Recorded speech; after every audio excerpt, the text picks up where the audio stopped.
This is a lecture from OpenTuition. To benefit from the lecture, you should download the free lecture notes from opentuition.com. Up until now, our study of the unincorporated trader has focused on the sole trader, an individual trading in their own right. And what we've seen in Chapter 4 is how it was that from the statement of profit or loss for that trader, we would compute an adjusted trading profit. And in Chapter 5, in relation to the add back of depreciation in the adjustment of profits, we computed and deducted capital allowances. That gave us a tax-adjusted trading profit for that individual sole trader. And then, depending on whether it was a new business, a continuing business, or a ceasing business, we determined the basis of assessment by which we would determine for each and every tax year, from the first tax year of trading to the very final tax year of trading, we determined what basis of assessment would apply and establish the assessment of profit for any given tax year. In Chapter 7, what we did was to look at the unfortunate circumstance that may arise where the individual, instead of sadly achieving a tax-adjusted trading profit, sustained a tax-adjusted trading loss. And we saw the variety of loss reliefs that would then be available to that individual as to how to get the best use out of that loss. But now here in Chapter 8, what we come to, as you can see clearly from the heading on the chapter, partnerships.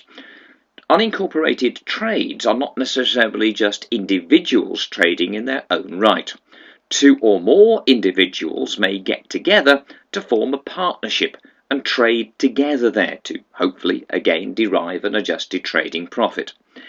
What we must firstly learn here, therefore, is that although a partnership is a single trading entity, I'm getting into my accounting entries there. Although the partnership is a single trading entity, for tax purposes, it is not the partnership that is taxed, it is each partner. And each individual partner is effectively treated as trading in his or her own right, and is assessed on his or her share of the adjusted trading profit of the partnership. Essential, therefore, to understand that it is not the partnership that is assessed upon its adjusted trading profit, but it's each individual partner who will be assessed on their share of that adjusted trading profit. So we tax the partners on their share of the profit, we do not tax the partnership. Now, how do we get that tax-adjusted trading profit of the partnership? Well, it's just the same way as we do it for an individual. So the partnership's tax-adjusted trading profit, or indeed as we'll consider later, loss, for an accounting period, is computed the same way as for a sole trader. So we'll do the adjustment of the statement of profit or loss, do our adjustment of profit. We will compute and deduct capital allowances. The only thing when dealing with capital allowances is rather than just a proprietor having an asset with private use, there may be two or more, however many partners may have private use of assets, so they may be more prevalent. But the system is exactly the same. We adjust up our statement of profit or loss, we compute and deduct the capital allowances, and thus we derive the tax-adjusted trading profit, as it will be for the moment, or at the end of the chapter, tax-adjusted trading loss. In calculating that tax-adjusted trading profit or loss, watch out for words that you might otherwise think would be allowable deductions in deriving the adjusted profit. Things like salaries and interest there paid. But where we're talking about partners' salaries or interest on capital being debited on our statement of profit or loss as part of that appropriation account, you may remember there, these are not expenses. They are simply an allocation of trading profit by the owners of the business. All we've done is to create a formal way by which we will credit the profit of the partnership to the partners. It is effectively drawings. So when they take money out of the business, whether it is classified using the word salaries or interest on capital, it is not an expense of the partnership. These are drawings and will not be allowed. If they've been deducted in deriving your profit, then you would add them back in deriving the adjusted trading profit. Of course, what will then have to happen once we've got the tax-adjusted trading profit of the partnership, we must then divide that between the partners. And what do we use? Well, we use a profit-sharing agreement. So here in section 3, the trading income, or again, we'll see it later, trading loss, divided between the partners according to the profit-sharing arrangements. We may call it the profit-sharing agreement in force during the accounting period. So to begin with, our exercises are the same as we dealt with for a sole trader. We adjust up the statement of profit or loss, we compute and deduct the capital allowances. We get for the partnership a tax-adjusted trading profit. But because then we tax each partner and not the partnership, that tax-adjusted trading profit needs to be divided between the partners to work out each partner's share of that adjusted trading profit or loss. What do we use to divide it out? We use the profit-sharing agreement, the profit-sharing arrangements in force during the accounting period. Now remember what we've just said, that we may be crediting partners in terms of what profits they are due from the partnership with an entitlement to salaries and interest on capital. So we may think it reasonable that those partners who do more work within the partnership are firstly credited with, as we call them, salaries there. They get first share of any available profit. And then interest on capital. Partners who put more money into the partnership will get then their share, interest on capital. And what is left over as profits after we've credited salaries, after we've credited interest on capital, well, that balance of any trading profit, let us hope not loss, will then be allocated in the profit-sharing ratio. Again, terms I hope we're familiar with from our accounting studies, but then the PSR, the profit-sharing ratio.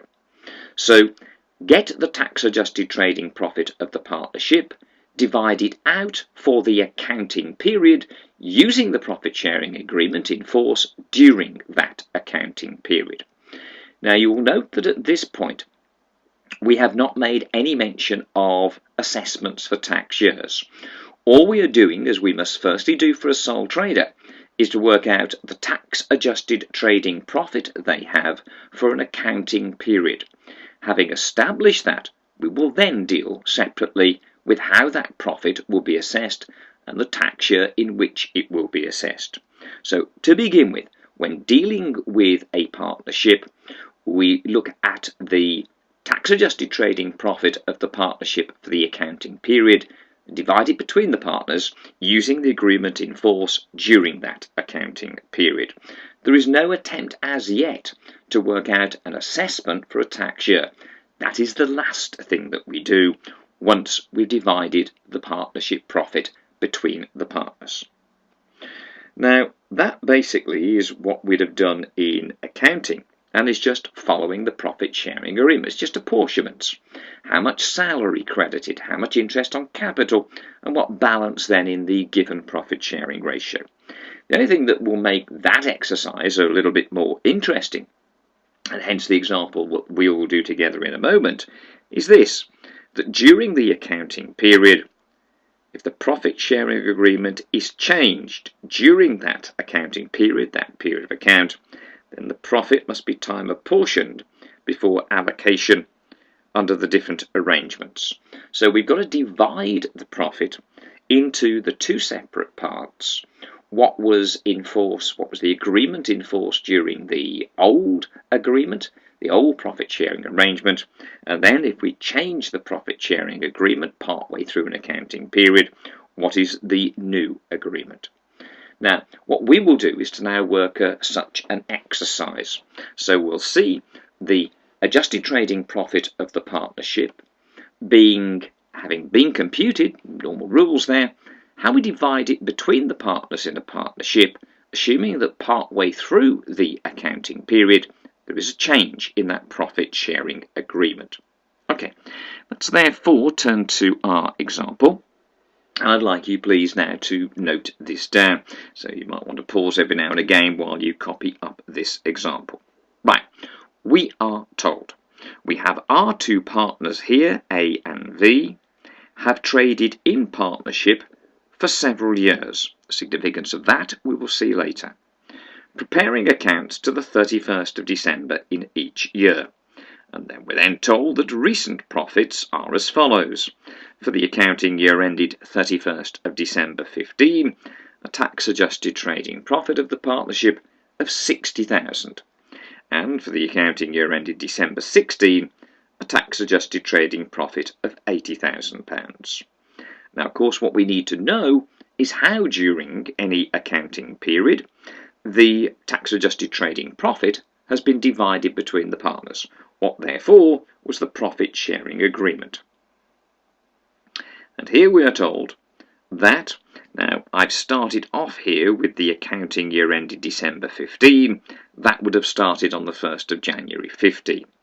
And we're told here that the profit-sharing agreement, or profit-sharing arrangement, call it as you will, in force at the 1st of January 15, so the start of this first of the accounting periods we need to deal with anyway, was as follows. Now, what we've got is salaries and then the balance in a profit-sharing ratio. Clearly a question, if they wanted to make it more computational, could also have given you information about interest on capital and the capital introduced by each partner. It's just more computations to do, but the principles don't change. So we've got annual salaries of £24,000 for partner A and £18,000 for partner V. Simple profit sharing ratio, the profits and losses are shared equally, so a 1-to-1 PSR. But as we said, to make life more interesting, partway through what is still within the accounting year ended 31st of December 15, we see that on the 1st of September 15, the profit sharing agreement was changed. So we haven't changed the partners, we changed the profit sharing agreement. And what we've done, oops, let's just go back there. What we have done, oh, there we go, got it to work. What we've done is to increase partner V's salary here. We've increased the partner V's salary to match it to A's. So we've got £24,000 per annum for each. And then change the profit sharing ratio such that partner A has got slightly more. We're splitting using a PSR, profit sharing ratio, of 3-to-2 in favour of partner A. And our requirement here is we have to do to begin with for any tax problem for any accounting period, calculate each partner's share of the adjusted trading profit for the accounting year ended 31st of December 15. So what we've got to do therefore is to prepare this, having got the statement of adjusted profit, the capital allowances, got the tax adjusted trading profit, now prepare a statement of how it is we're going to allocate that profit between each partner for the accounting period. Only after that may we then consider which tax year each partner will be assessed on their share of the adjusted trading profit in respect of, as I say, which year. But we've got to do this first. We've got to work out the adjusted trading profit of the accounting period and how much is allocated to each partner. So we'll need a little working here. Well, indeed, we'll need quite a large working. So keep that information, therefore, available to you. And we will now set up our working. Now, again, it is presentation that is here vitally important. The principles are very limited in terms of what we're doing, and what we get the marks for, therefore, is to correctly show how we've done our calculations. So it is hugely important that you present the information in a way that is easy for the marker to follow and easy for you to produce.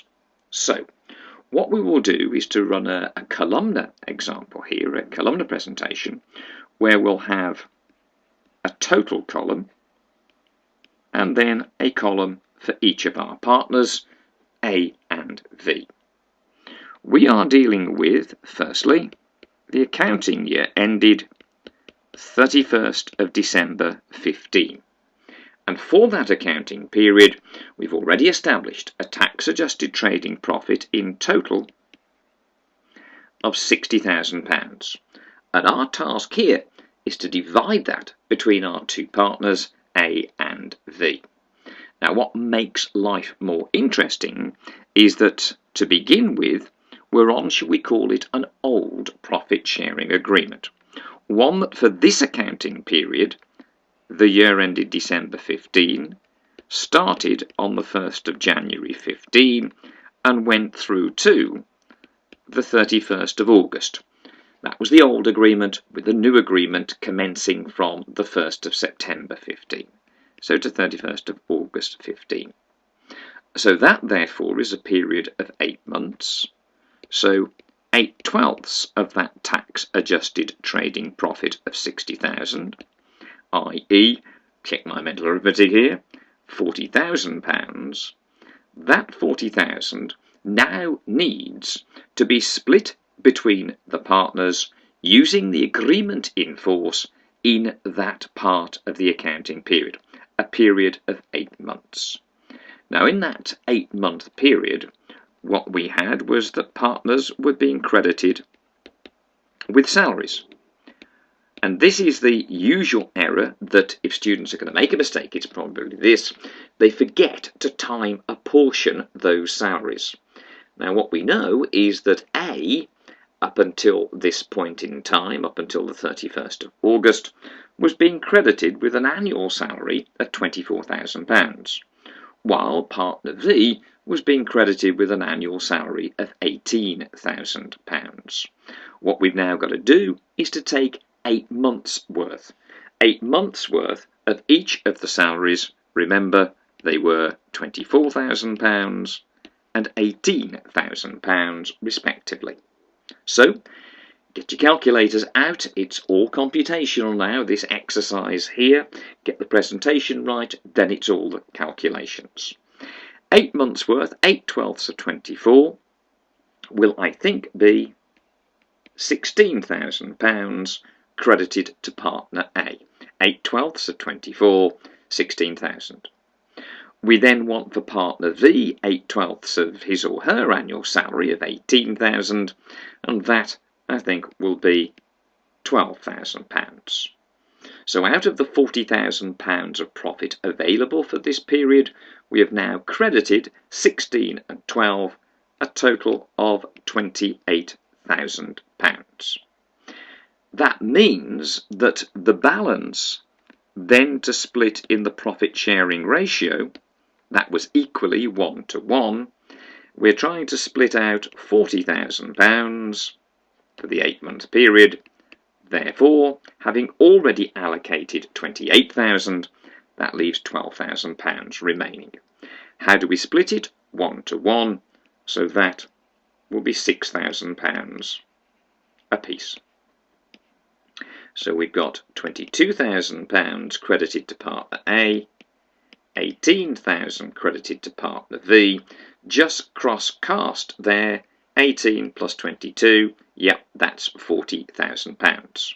So the first part of the accounting period, we've done our job, and we've divided out there between the partners using the old agreement, the one that was in force up until the 31st of August 15.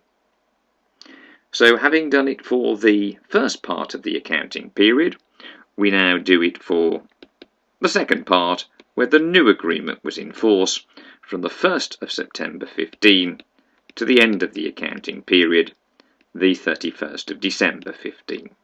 Now that, of course, is the remaining 4 months. So 4/12 of the 60,000 will, of course, be the remaining 20,000 that now needs to be divided between the partners under the new agreement. 20,000 to be divided under the new agreement. Now again, that new agreement called firstly for the crediting of salaries. Now remember, of course, we are looking at crediting some 4/12 of those annual salaries. And what had changed was that the annual salaries were made equal. so that partner V's salary was increased to £24,000. So 4/12 of 24 for each of the two partners means we'll credit both A and V with £8,000 each.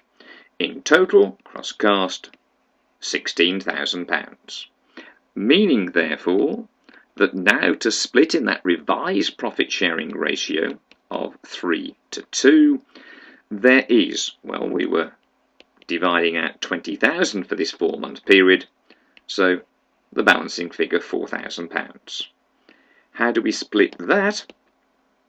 Using our profit sharing ratio 3:2. Well, again, get your calculators out, and hopefully on that split, 3 plus 2 is 5, 5 into 4,000 is 800, therefore 3 times 800 and 2 times 800 respectively should, I hope, be 2,400 and 1,600. So divide out using the profit sharing ratio 3:2. Right, let's see what we've got. Partner A, 8,000 plus 2,400, we credited 10,400. 8,000 plus 1,600, 9,600 to partner V.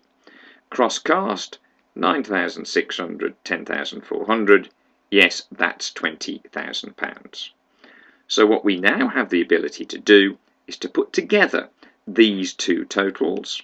For our £60,000 profit, what have we got? For partner A, £22,000 plus £10,400. So we've got credited to partner A for the accounting period as a whole, £32,400. For partner V, 18,000 plus 9,600. That, I think, is 27,600. Now cross-cast again, 27,600 plus 32,400. Calculators out, yes, that is £60,000. So we now have each partner's tax-adjusted trading profit for the accounting year ended 31st of December 2015.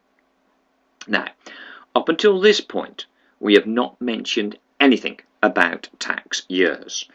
Big mistake made by students when they're asked to work the assessments for partners for any given tax years is they try to go straight to that calculation. You can't do the assessment until you have dealt with the accounting period.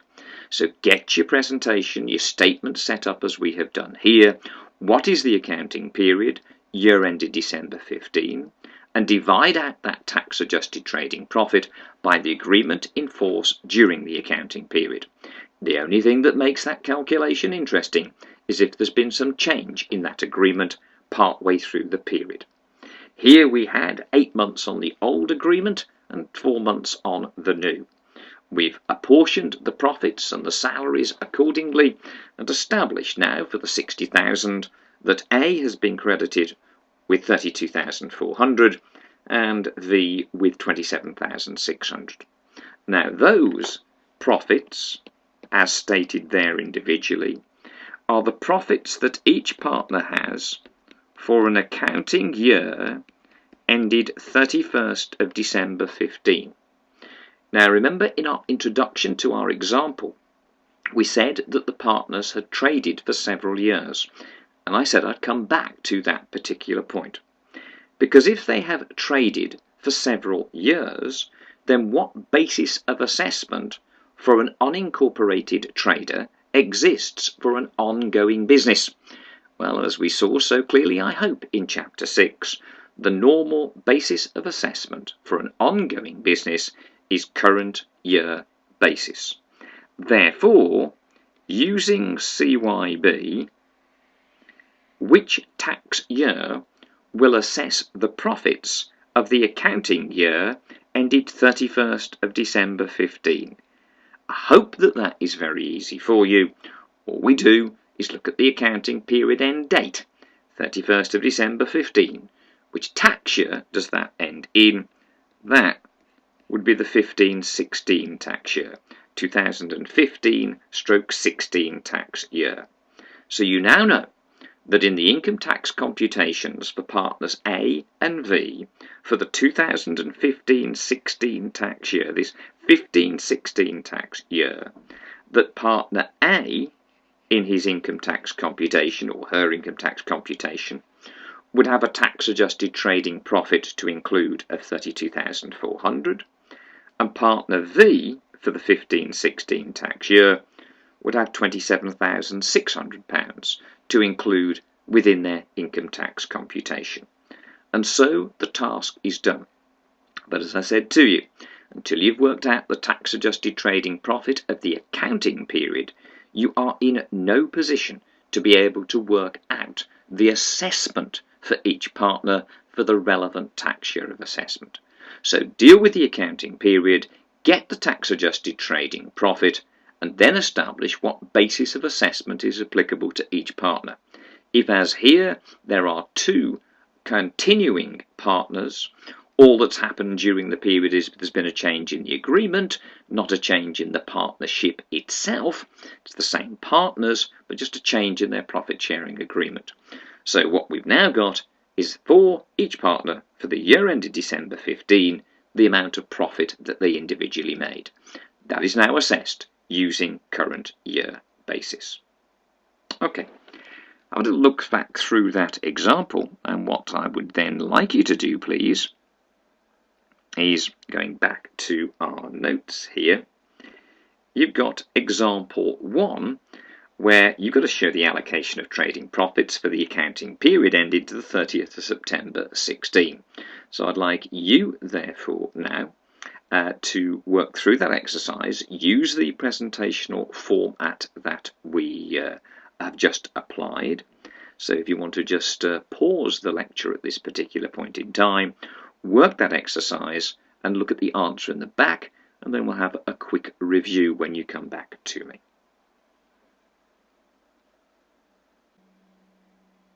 Okay, well, hopefully now you've performed your answer of example 1 here.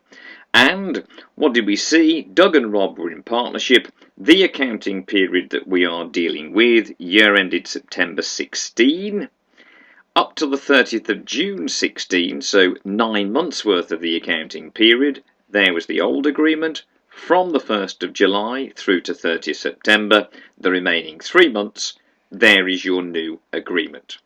So we've got to do that calculation, therefore, of the allocation of trading profits for the accounting period ended 30th of September 16. Now, hopefully you have already looked at the answers to this and agreed, I trust, your answer with the one that you see here.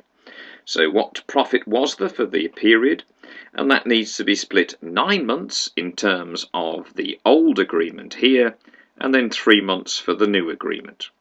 9 months worth of profit means 9 months worth of salary.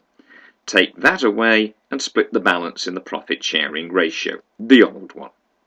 3 months worth of profit, 3 months worth of salary credited, balance the new PSR, they're 2 to 1. Total up each partner's share of profit, Doug 8,100 plus 2,833, total 10,933. Again, don't always assume that in all questions the numbers will come to nice round numbers. Reality isn't full of nice round numbers, so don't expect all questions to be. Don't think you're wrong just because it's not a nice round number. Doug sorted Rob 5,400 plus 1,667, 7,067. Remember what that represents. For the accounting year ended 30th of September 16, for this continuing business, Doug and Rob have made these individual profits. When would you assess the profits of the year ended September 16? Each partner will be assessed on their share of the profit there for 16-17 tax year. Year ended September 16, ends in the 16-17. Partners, therefore, using normal CYB assessment, you now know Doug 10,933 and Rob £7,067. Thank you very much. Job done. Okay, hopefully, therefore, if we're comfortable with that, we'll just go back, if we may, one moment to our notes. And just moving forward from that, A little point we've made reference to already, but we'll just deal with it now. Partnership capital allowances. Remember, it's the partnership that has a statement of profit or loss, and that we adjust that partnership statement of profit or loss. One adjustment of profit for the partnership. The partnership has bought their assets for use within the trade, and it is the partnership's capital allowances computation that you've put together, just like we've done in chapters 4 and chapter 5. The only thing is with the capital allowances that, again, normally we calculate it for the accounting period and deduct from the adjusted trading profit in calculating the tax adjusted trading profit. As you have now 2 or more partners, each of them are proprietors, each therefore may have private use. Each of them has the use of a car through the business, for example. So they have more work to do, if indeed they set that work for you to do. Now in that example, and the practice example that you've done, what happened during an accounting period was that we saw a change in the profit sharing agreement. But there wasn't a change in the partners. It was the same partners just choosing to split the profits or losses in a different way. Life gets more interesting in terms of the bases of assessment that need to be applied, as you'll remember from chapter 6. If we are dealing with either the commencement of a partnership, or the introduction of a new partner to the partnership, or a cessation of the partnership, or indeed a partner now leaving the partnership, what we know is that we take the profit of an accounting period and divide it between the partners, work out each partner's share of that profit, and then tax each partner as you would a sole trader. Now what that means is, if we're dealing with continuing partners, they'll be assessed using CYB. But if you see a change in the partnership and a new partner comes in, or it's just the start of the partnership, but equally if a new partner comes in, then for that new partner coming into the partnership, that's a new business. They have started to trade, and therefore the bases of assessment for that partner are the bases of assessment that apply in opening years. And if a partner leaves the partnership, even though the partnership continues to trade, so far as he or she is concerned, that's a cessation of trading. And therefore, for that partner now leaving the partnership, the date they left the partnership will be treated as their cessation of trading date, and the bases of assessment that apply in closing years will now apply to that individual partner. The partners who stay in the partnership, who continue to trade, not a problem. They continue to be assessed using CYB. So the points we make here to set us up for our next lecture together. The rules for commencement and cessation when a partner joins the partnership or leaves the partnership are the same as for a sole trader. Remember, the assessments are for each partner going to their individual income tax computation. So, when a new partner joins a partnership, that for the new partner is a new business. Opening years rules apply. When a partner leaves the partnership, that is a cessation of trading for that partner, and closing year rules apply. Any continuing partners continue to be assessed using CYB, because it's not the partnership that has started or ceased to trade, just a new partner coming in or an old partner leaving. So the rules for commencement and cessation when a partner joins the partnership or leaves the partnership, same as for a sole trader. Profit is allocated between the partners for accounting periods, yet we know that, and then the assessment rules are applied. Each partner effectively taxed as a sole trader on his or her share of the adjusted trading profit, just as we have seen so far in this particular session. Continuing partners, as I've said, will be assessed using CYB, but when a new partner joins a partnership, they are treated as commencing a new trade, and hence for that individual partner, the opening year rules will apply. So the date they joined the partnership is dealt with as their start date, their commencement date. What tax year is that falling in? That will be for them their first tax year. When an old partner leaves a partnership, they're treated as ceasing a trade, and hence the closing year rules apply. So, what was the date that they left the partnership? That is the date they are deemed to have ceased trading. What tax year does that fall in? That is for them the final tax year. Once you know how much profit there is for each accounting period leading up to that cessation date, that date when the partner leaves the partnership, then for that partner you can work out their assessments for the relevant tax years, applying the closing year rules. Each partner has their own overlap profit available for relief. When either partners commence a partnership, or as we've been discussing, a new partner joins a partnership, then for each partner you would determine their overlap profits, if any, that have arisen, and when that partner leaves the partnership, that their share, their overlap profit, that will be credited back in determining their individual assessment for what is for them their final tax year of trading. So I'd like you therefore just to consider those particular rules, because at the beginning of our next session together we'll be looking at this section, section 7, where we'll see a change in the membership of a partnership. Now, so far as that is concerned, as we know, so long as continuing partners exist, then they will continue to be assessed on CYB. So as long as there are at least one partner common to the business before and after the change, the partnership continues. So that partner or partners that continue to be assessed using CYB. The commencement or cessation rules apply only to the individuals joining or leaving the partnership.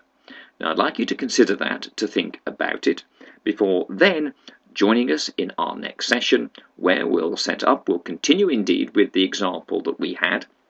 Remember A and V, so keep that example to hand.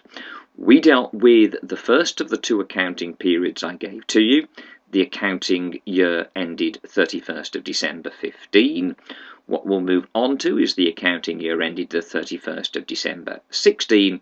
And during that accounting period, we will of course have a change in the partnership. Something to look forward to, therefore, when you join us again in our next session together.